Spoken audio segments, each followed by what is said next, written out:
A new poll shows most Americans want Congress to stop investigating the president and return to their usual business of taking bribes and lying. President Trump also hinted he might be a little frustrated with the investigations when he met with Democrats yesterday, ostensibly to discuss infrastructure, and instead leapt screaming on House Speaker Nancy Pelosi so that the two rolled around on the floor, punching one another in the face, while articles of clothing flew up in the air and words like pow and wham appeared in the background. In the aftermath, Democrats announced plans to destroy half the universe using the stones in the Infinity Gauntlet, while President Trump threatened to fly his dragon over Chicago and burn it to the ground. When they were informed they were operating in a complete fantasy world while the country's real problems went unaddressed, both sides claimed that was their actual job description according to the Constitution, though they did admit it was the Constitution of the garbage planet Sakar. Among the questions House committees are currently investigating are how much patience do the American people have with meaningless shenanigans? If Russian prostitutes did not urinate on the president, why not? And is it obstruction of justice when the president's motorcade drives by the Capitol building and Trump sticks his bare backside out the window as he goes by? So far, these investigations have cost the American people $640 billion and have turned up little evidence of wrongdoing, although they did find $1.73 in small change that had fallen out of Adam Schiff's pockets while he was napping on the couch in his office. Trump says he has had enough of these absurd investigations and believes the matter should be settled by a massive fistfight in the sky above New York. Pelosi says that's childish and ridiculous, and she prefers the sky above San Francisco. Trigger warning, I'm Andrew Klavan, and this is The Andrew Klavan Show. I feel hunky-dunky, life is tickety-boo. Birds are winging, also singing hunky-dunky-doo. Ship-shaped, tipsy-topsy, the world is zippity-zing. It's a wonderful day, hurrah, hooray! It makes me want to sing. Oh, hurrah, hooray! Oh, hooray, hurrah! You know, some people are saying the last season of American Democracy is not as good as some of the others. When the show opened, we had characters like Thomas Jefferson and George Washington expounding brilliant ideas and living lives of admirable courage and virtue. Now they let all those great characters die, and the writers are left with a bunch of clowns who are just burning the whole thing down without sufficiently established motivation. But there's another way to look at this. Yes, on the one hand, our government is now composed of Keystone congressmen doing absolutely nothing to improve our actual lives while spending every living hour transforming our government into a TV comedy in hopes we'll like their show better than the other guy's show. But on the other hand, that just means the country is doing so well that we don't need these nudniks and can get along fine without them while they're filming the next season of reality TV. So let's entertain ourselves by critiquing the comedy stylings of Trump and Pelosi, but let's also take a look at what reality is telling us while the show goes on. But first, let me say this. If you have ever had any doubts about, sexual performance, if you're a guy and you're worried sometimes about going to bed and you want to talk to a doctor but you're embarrassed, no one else has ever had that experience. No, everyone has that experience. In fact, studies show that 70% of guys who experience erectile dysfunction don't get treated for it because it's awkward to discuss. They're embarrassed, and that's ridiculous. This is where our friends at Roman come in. Roman created an easy way to get checked out by a doctor and get treated for ED online. All you do is go to roman.com/Klavan and complete an online visit. If your doctor decides that ED treatment would be appropriate, they can prescribe genuine medication that can be delivered in discreet packaging right to your door. It's got free 2-day shipping, and with Roman, it's easy to connect to a doctor. Just go to getroman.com/Klavan to get a free online visit and free 2-day shipping. That's getroman.com/Klavan for a free visit to get started. Getroman.com/Klavan. And I know it's embarrassing to ask, but how do you spell Klavan? It's Klavan. And, which reminds me, the Klavanless weekend is already, this week just sped by. The Klavanless weekend is here. We actually have video today of the Klavanless weekend approaching.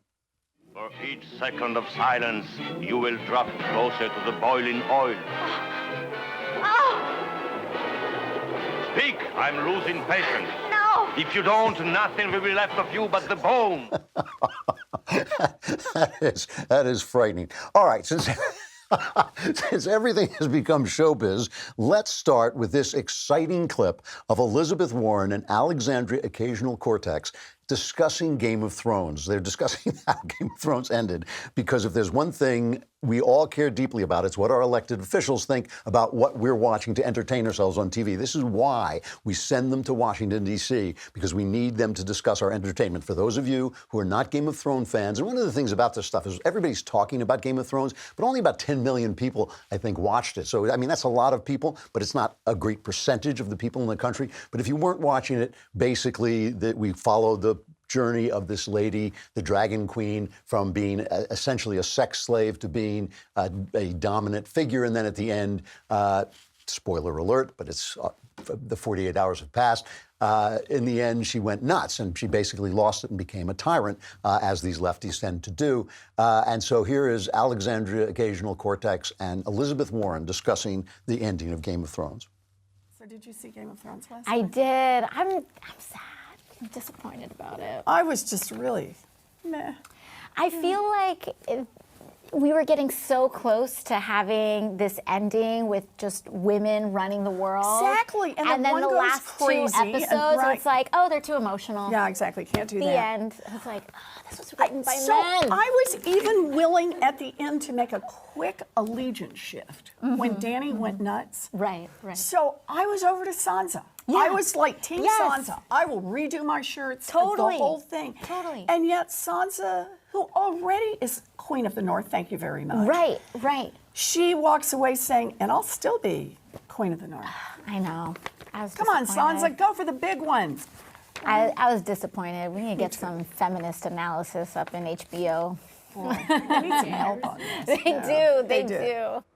There's something a little sinister and frightening about this. First of all, they're talking about the fact they're disappointed women didn't get to rule the world, but it can. They've got a new film out called When Women Rule the World, and the poster, it's not that encouraging. You know, it's this woman with two people's severed heads. One is a head that looks like Donald Trump. He's got a hat that says Make America Great Again, and she is wearing a very attractive bikini, so that's nice. Have you ever noticed, by the way, in science fiction movies, this is almost universally true, in science fiction movies where women rule the world, it's a male S&M sex fantasy. You know, if you see the pictures, it's always the women have a whip or something. I remember once being in this hotel room at, I don't know, 3 a.m, I'm channel surfing, and I came on this movie where they landed on this planet where women ruled the planet, and all the actors, so help me, all the male actors were like flamingly, overtly gay, and the women had these rods that extended, you know, when they pressed the button and they used them to torture the gay guys. I was sitting there looking like what am I watching? What is this show? I've never been, and Marianne Hartley is in it. I've forgotten the name entirely. It was just one of those channel surfing experiences, but it was really amazing. So all these movies are just fantasies, right? And what basically the left wants, what basically Democrats like Elizabeth Warren and Alexandria Ocasio-Cortez want, is they want their fantasies to be broadcast over our television sets. So because they think if they change our fantasies, if they change the fantasies they're pumping in, the world will change. This is their idea that they can do this. But the fact of it is that politicians have now left behind the job of politicians entirely. Right? There's nothing going on in Washington. There's no news. All this week, all these last few weeks, there was a little news. There might be some news out of Iran or something like this, but that went away. There has been no news, right? But that is an indication of the fact that Donald Trump is doing a good job, right? How good a president, you know, you are a great president if there's no news, because news are disasters and terrible things that happen. So things are going well. And while there's no news, we are in this complete television show. And yesterday we were talking about this. It was just happening minutes before I came on the air. Trump goes into this, what's going to be this infrastructure meeting, which is a difficult subject because everybody knows we need it. Nobody knows how to fund it. The Democrats, of course, just want to tax and tax and tax, because the more you tax people, the more power the government has. Trump isn't going to be able to pull that off with his base. He's made noises about a public-private coalition of funders, but it's never been established what that's going to be. Moments before, Nancy Pelosi comes out of a meeting where she's under pressure from her left to start impeachment proceedings against Trump. She knows, because she's an old political hand, she knows that that is not a good political idea. But she's got to do something, so she comes out and she's sounding tougher. That's what she's doing. She's sounding tougher. It's all show. Don't put any moral meaning on this, either on our side, on Trump's side, on the conservative side. No moral meaning on the left. all show. It is all display. It is all what they think, which television show you think they think you're going to want to watch for the next 4 years, all right? So Trump goes in and he walks into this infrastructure meeting. She comes out first and she says, oh, he's in a cover-up. That's her first remark, right? Because she has to now sound tough to appease her left without getting them to push her into an impeachment proceeding she thinks is a bad idea. He comes out and he says, I blew up the meeting. So here's Trump telling them all they can go screw. I just wanted to let you know that I walked into the room and I told Senator Schumer, Speaker Pelosi, I want to do infrastructure. I want to do it more than you want to do it. I'd be really good at that. That's what I do. But you know what? You can't do it under these circumstances. So get these phony investigations over with. Okay, so that's his thing, and he has a card that shows how much the investigations have cost everybody. And so Chuck Schumer makes the most interesting complaint in the world, because while these guys are putting on this television show, which is all it is, Trump knows what he's doing. He's a reality TV star. He knows exactly what he's doing. He's putting on a show. He knows we're all sick of these investigations. Congress is doing nothing. They are doing nothing for the country. And he knows it. He feels that that's going to work for him. Here's Schumer's argument, which is really fascinating. We are interested in doing infrastructure. It's clear the president isn't. He is looking for every excuse, whether it was let's do trade first, or whether it was he's not going to pay for any funding, or whether today that there are investigations going on. Hello? There were investigations going on 3 weeks ago when we met. Exactly. And he still met with us. But now that he was forced to actually say how he'd pay for it, he had to run away. And he came up with this pre-planned excuse. And one final point. It's clear that this was not a spontaneous move on the president's part. It was planned. When we got in the room, the curtains were closed. The president, there was a place for him at the front so he could stand and attempt to tell us why he wouldn't do infrastructure. And, of course, then he went to the Rose Garden with prepared signs that had been printed up long before our meeting. I'm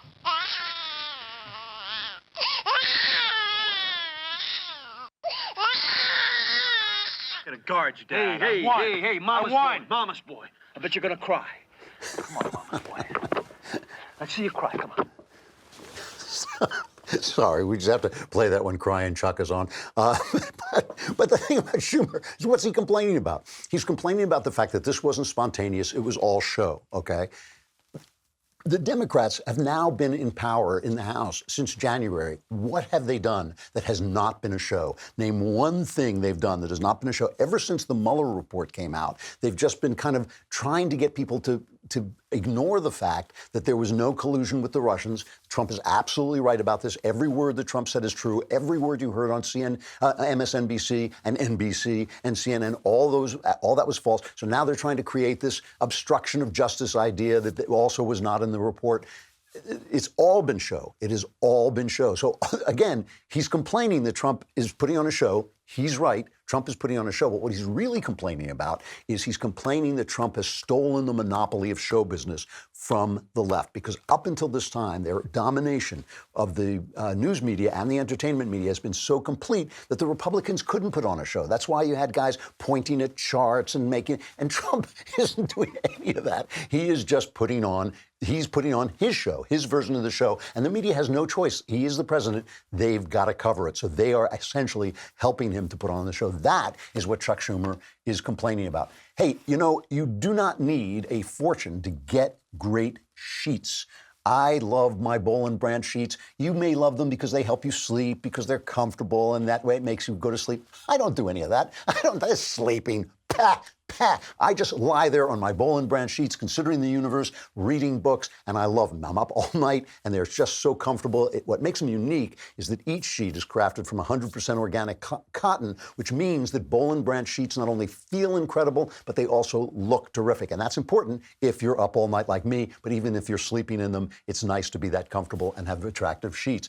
And since Boll and Branch sells exclusively online, you don't pay expensive retail market, so you pay half the price, you get twice the quality. Try these sheets for 30 nights, see it for yourself. If you're not impressed, return them for a full refund. Go to bollandbranch.com today and you'll get $50 off your first set of sheets plus free shipping in the U.S. when you use the promo code Klavan. That's $50 off plus free U.S. shipping right now at bollandbranch.com, spelled B-O-L-L and branch.com.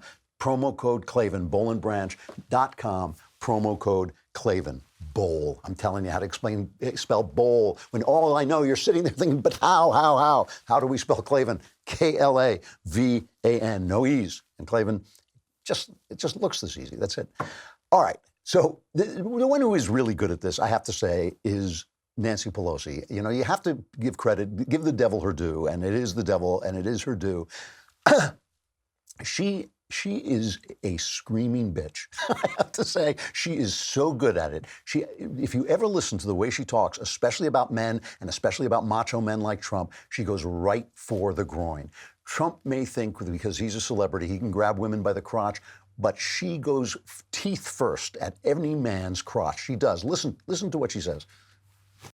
We had hoped that we could give this president an opportunity to have a signature infrastructure initiative to create jobs, to improve the quality of life, to just do so much for our country on the ongoing, not only the jobs it created by building, but the commerce it would promote.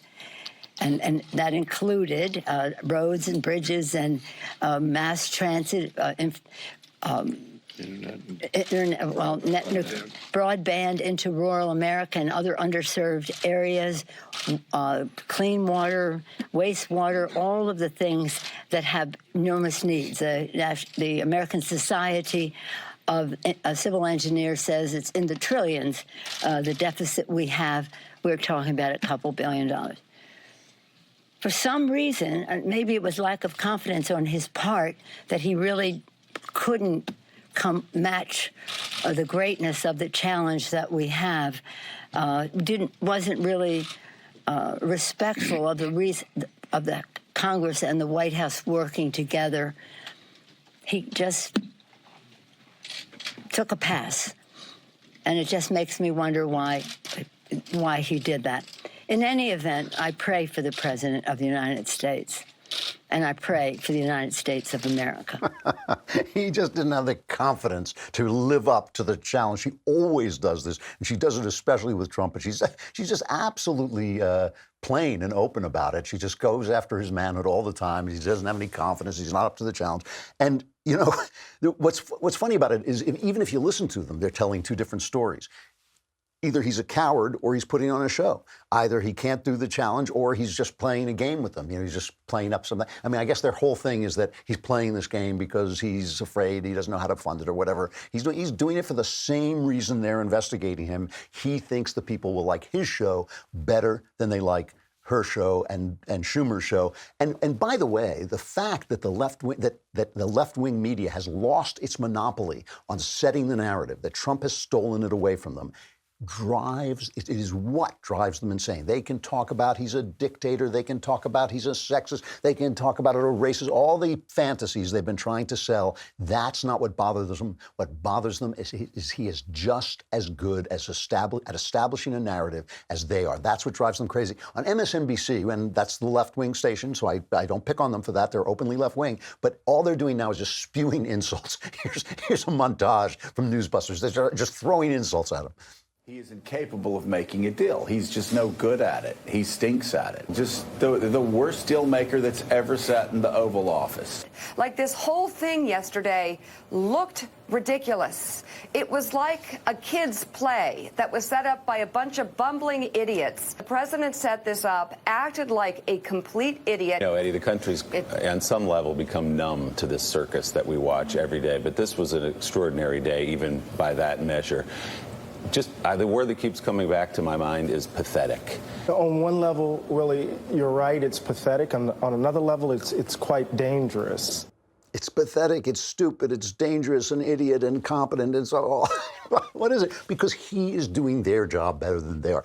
And by the way, let us not idolize Donald Trump. I mean, one of the things is, what's really funny is, I think Trump is doing a really good job, but that points to something. And I think, by the way, it is true that the fact that they're just toying around, how's your life? I think things are going pretty well. People have work. They're doing their work. Life takes place on the ground. It doesn't take place in Washington, D.C. It takes place at your house. It takes place at my house. That's where life takes place. That's where the country is built. That's where things are actually done. They're not done in the Capitol. They're done in your home, in your living room, where you're raising your kids, at your work, where you're doing your job. That's where America happens. This is just a show. It's just a TV show. And the less they do, the better off we are. And that is actually the truth of it. And so what gets me about this is, look, Donald Trump may have a genius for what he's doing, but he's no genius. I don't think he's ever read the Constitution. I don't think he's an intellectual. I think his thoughts are kind of, he's got a good gut. He feels his way through things really well. He learns, he changes. I think that's something he doesn't get any credit for. He's an older guy, but he actually does change tactics and change avenues and just tries to get somewhere where he can accomplish something. I admire him for all those things. But he's no genius. He's not a genius. It's just that simple to make the country work. It is that simple. I mean, this is the thing that I believe. I've said this before, and I've said it, in speeches and things like this, but it's important that we are the beneficiaries of a revolution in understanding about the world. That revolution took place in about the 17th century through the 18th century, okay?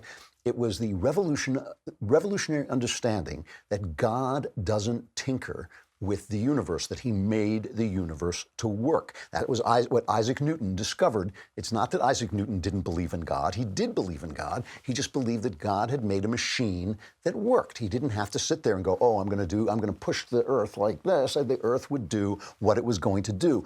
Adam Smith followed that up by saying the same thing about the economy. The economy works through invisible means.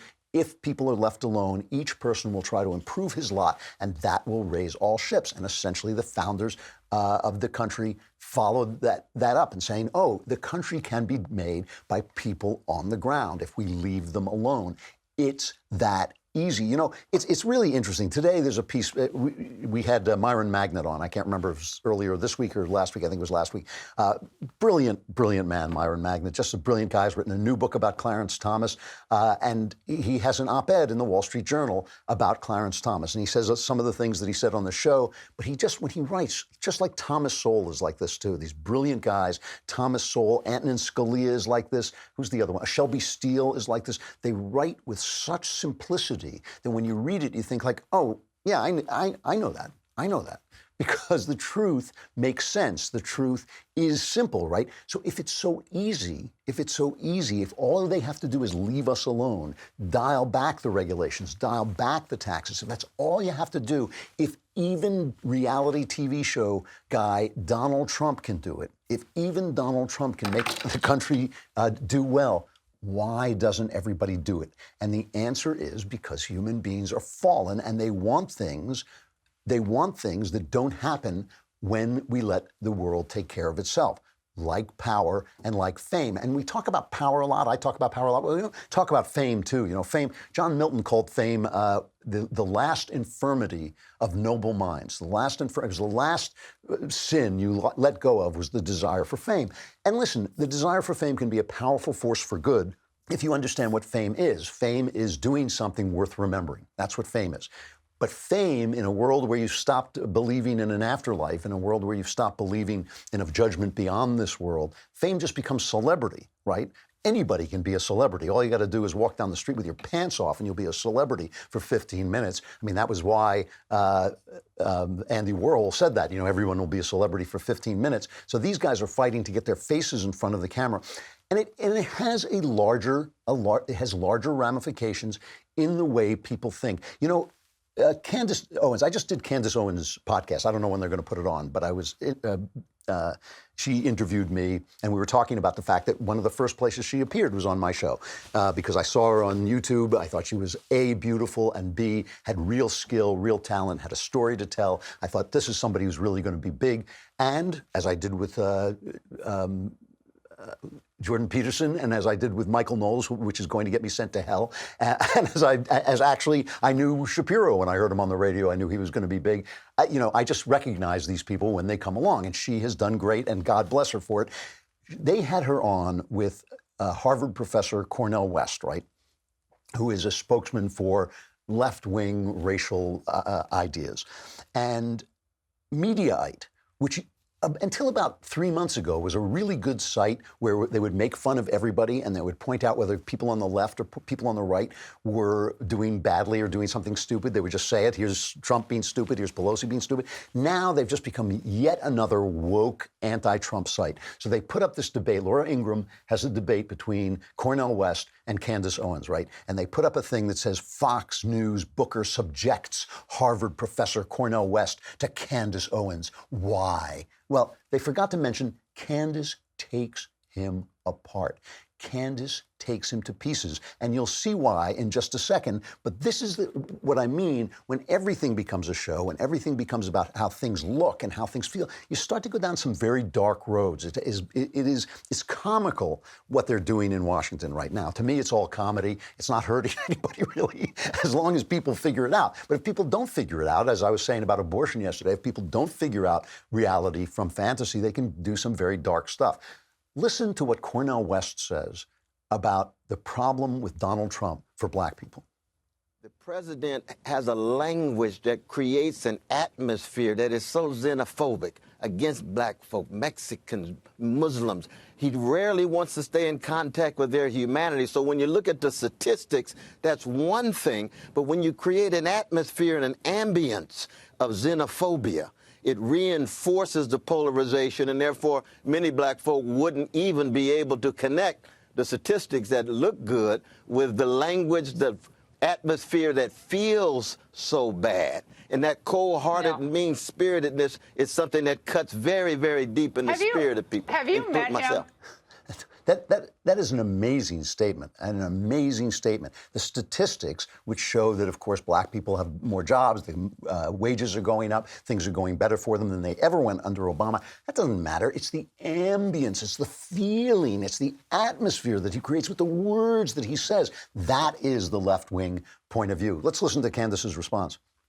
I think the president is doing something different. Definitely his tone is different because he tells the truth and he doesn't pander to black America. He hasn't offered us hot sauce. He's offered us jobs. That makes many people uncomfortable because they're from an era where race hustling is a business.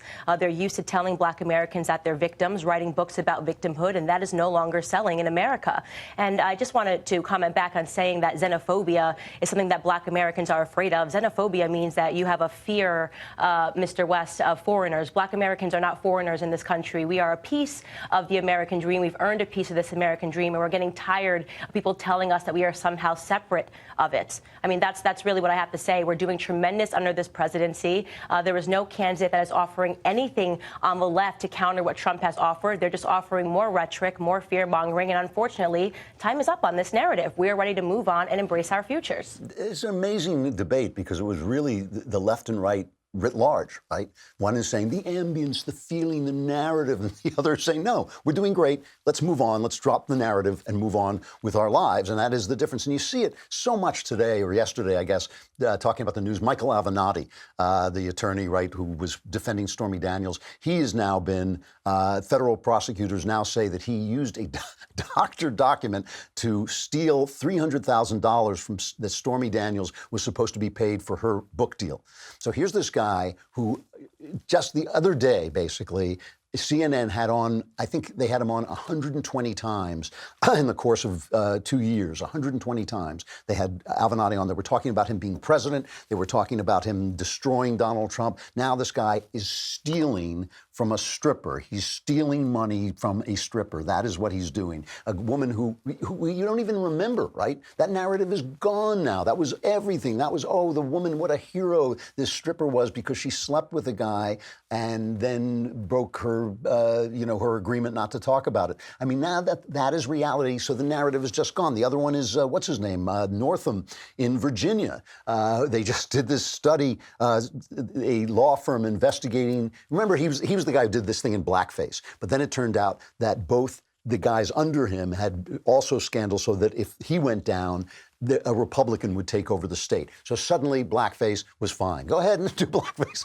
This is a guy who literally, Northam, in an interview, somebody said, could you do a moon dance? And he was just about to break into a moon dance when his wife said, don't do that, don't do that. I literally thought he was going to say, does anybody have any shoe polish I can black up? I mean, this guy, it was the real deal. And now suddenly they're saying, we can't decide. There was a study, a law firm working for the medical school where the picture was, it was in his medical school yearbook, says we can't determine it was him. He admitted it was him, then he changed his mind and said it wasn't him. But I mean, it's just like reality catches up with you after a while, but it's just all show. And it gets dark, it gets dark if you follow this path into where everything is show business. Let me just end, because I want to get to our guest, Evan Sayet. Let me just end with one of the guys becoming one of my heroes is John Kennedy of Louisiana, who just speaks the truth. Senator John Kennedy, he just basically says, if you're going to impeach the president, don't make a show of it, just do it. It's the first cut. I don't know what the president's motivation is. It could be Machiavellian. It could be he's just frustrated. And I understand why he's frustrated. I think that some, I don't want to speak with too broad a brush, but some members of the House leadership, they're just toying with him. I meant what I said. They need to urinate and get off the pot. Go ahead and impeach him. If you think he deserves to be impeached, he won't be convicted in the Senate. But stop toying him. And you say, well, they're in good faith. Some have said that. Well, maybe some. But let me give you an example, Chuck. The House Ways and Means chairman, he says, I got to see Trump's tax returns because it'll help me evaluate how well the IRS conducts audits. Right. And Jimmy Hoffa died of natural causes. Nobody believes that. So what I tell my House leadership friends, look, either impeach him or go ahead and hold every member of the Trump administration in contempt, and let's get it in the court, and so we can get back to work. And let me say one other thing. I was equally critical of my Republican colleagues in the Senate because we can do more, too. He told both of them. He said, get going. Let's do stuff for the people. That is the voice of reality. It's going to be really interesting as 2020 comes close, whether we're going to vote for reality or vote for this show. Donald Trump has done what he thought was necessary, but where his talents lie are in creating a narrative to counter the narrative of the left. But I just hope the people are paying attention, like Candace Owens, paying attention to how we're really living right now, as opposed to how we were living under Obama, and as opposed to this ambience, this atmosphere, this television show that Washington, D.C. has now become. We are not going to break before our guest because I want you to see him. He's an old pal of mine and a comedian and a comedy writer, Evan Sayet. But that is all the more reason for you to go to dailywire.com and subscribe. It's only a lousy $10 a month, $100 for the year, and you get the Leftist Tears tumbler. Evan Sayet is a writer, comedian, a producer. He helped create the Arsenio Hall Show. He was the very first creative consultant on Politically Incorrect with Bill Maher and delivered stand-up comedy to David Letterman's The Late Show, among many other things. He has now got a new book out called Apocalypse Now, which takes you through all of the ecological catastrophes liberals have threatened us with, but which have proved less than apocalyptic. Evan, have I got you? Are you there? Yep, I'm here, and I like the title alone got a chuckle from you because the title is.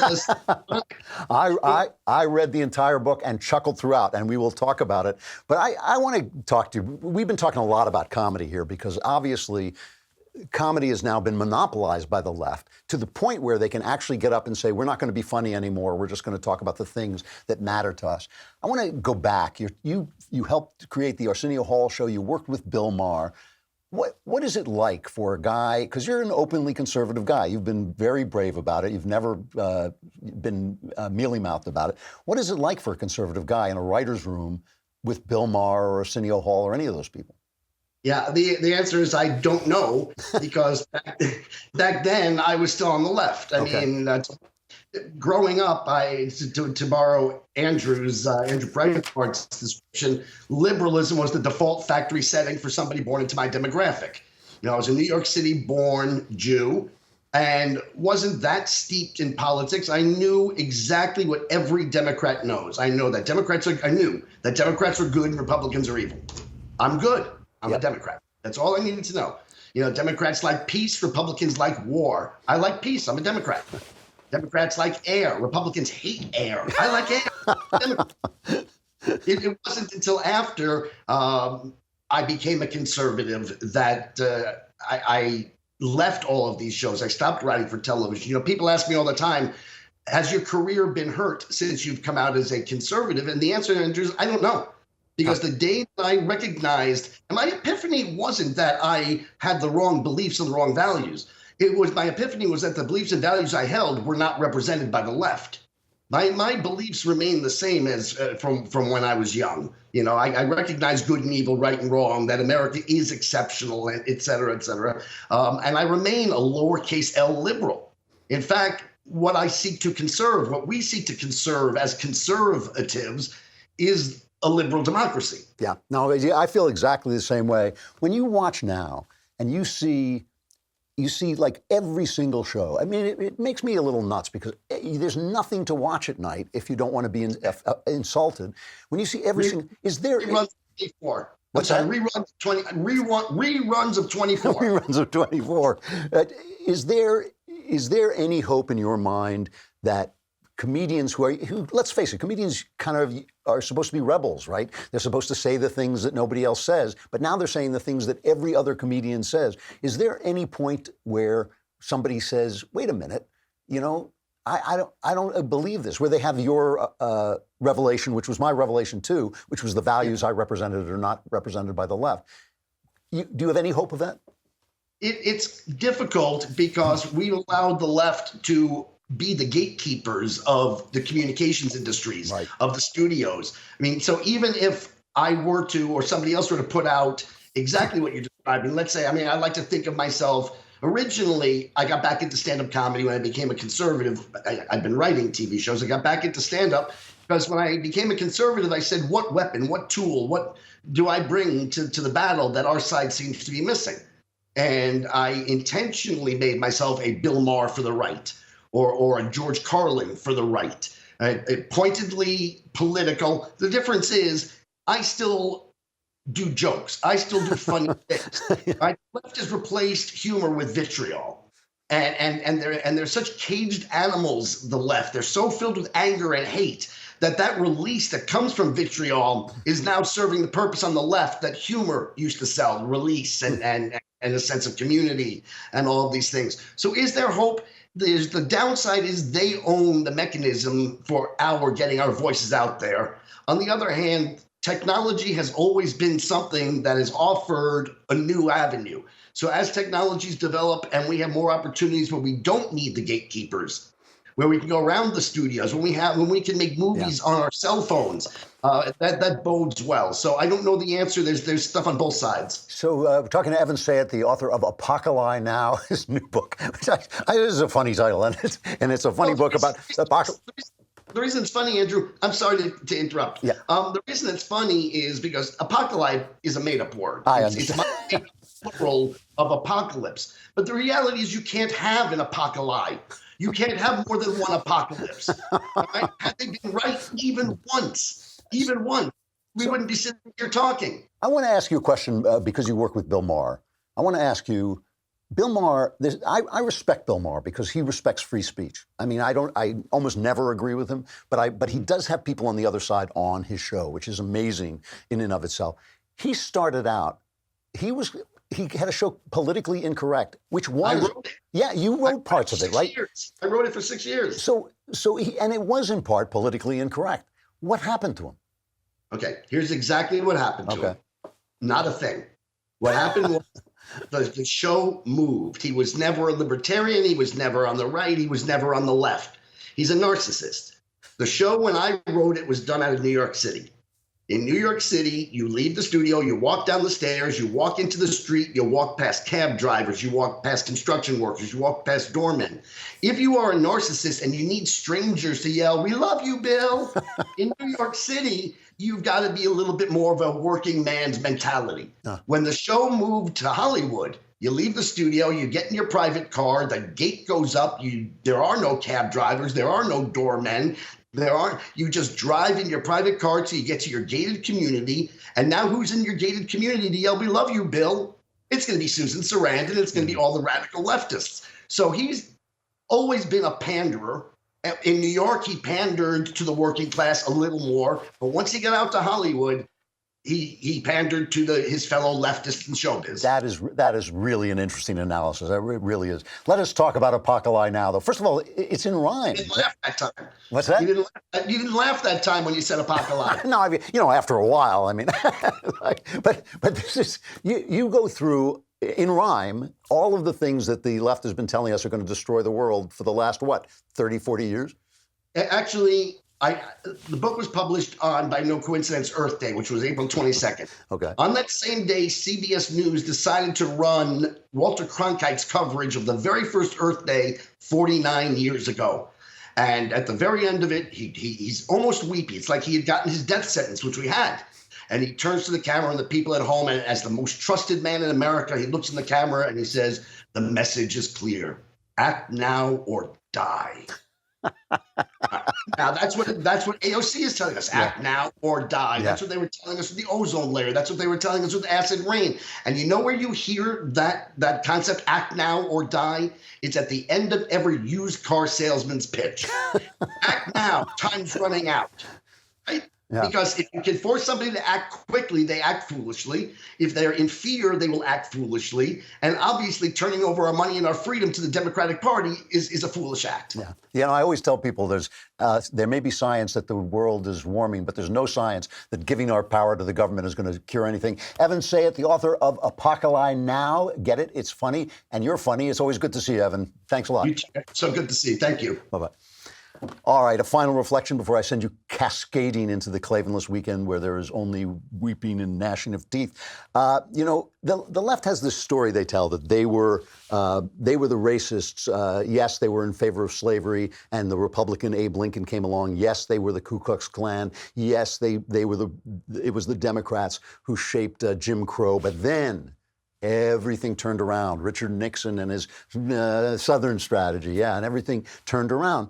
And the thing is, there is a little bit of truth to that, in that the people who are very conservative and don't like change at all may have been against some of the changes that came upon us in the 60s and 70s, or actually in the 50s and 60s, that gave black people more freedom. However, the racial attitudes, the racist attitudes that infested the South during Jim Crow and during the slavery days are still this wholly owned property of the Democrat Party. They are still racialist thinkers, and it is debilitating. It's disgusting to me to see the ideas that we thought were over, that we thought we had gotten past, kept alive by the race industry on the left. There was a piece, to their credit, published in the Washington Post, where democracy dies and sanctimonious bloviating.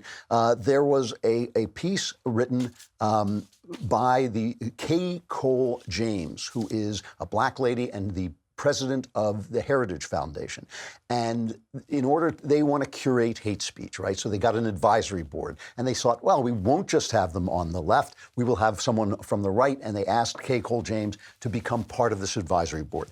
And she became the victim of an outrage mob. And they finally got rid of the advisory board because it was too right-wing by having Kay Cole James. She wrote this piece in the Wall Street Journal, and here's what she says.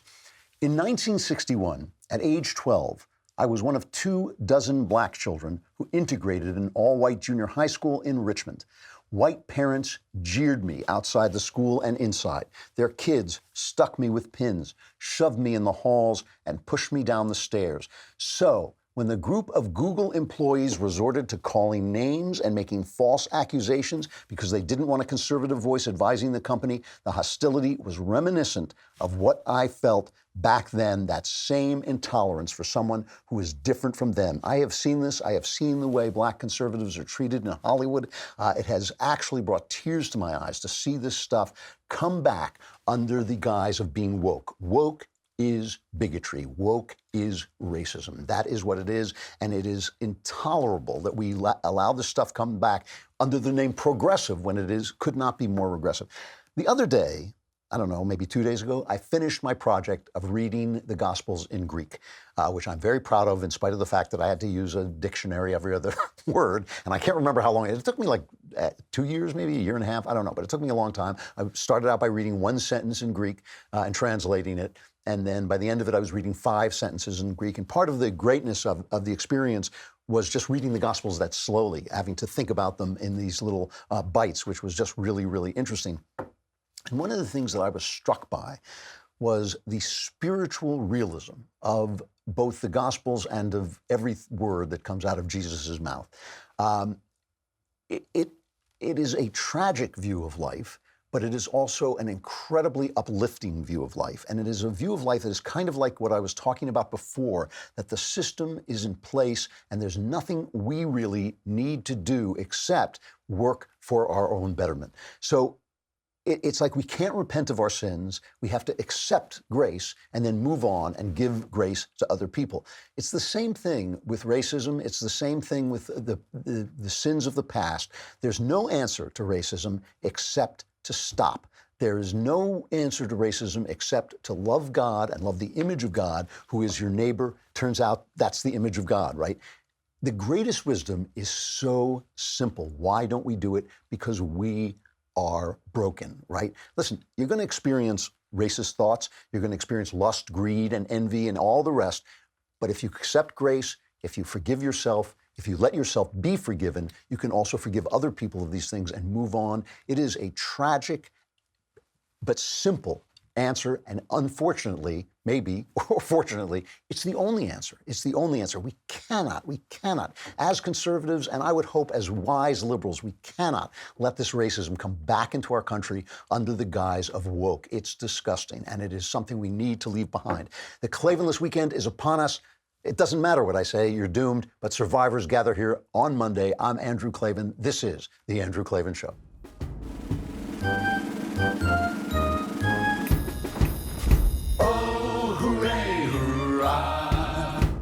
The Andrew Klavan Show is produced by Robert Sterling. Executive producer, Jeremy Boring. Senior producer, Jonathan Hay. Our supervising producer is Mathis Glover, and our technical producer is Austin Stevens. Edited by Adam Sayevitz. Audio is mixed by Mike Cormina. Hair and makeup is by Jesua Alvera. And our animations are by Cynthia Angulo. Production assistant, Nick Sheehan. The Andrew Klavan Show is a Daily Wire production. Copyright Daily Wire 2019. Today on The Ben Shapiro Show, Democrats accuse President Trump of a cover-up, and he walks out on them. That's today on The Ben Shapiro Show.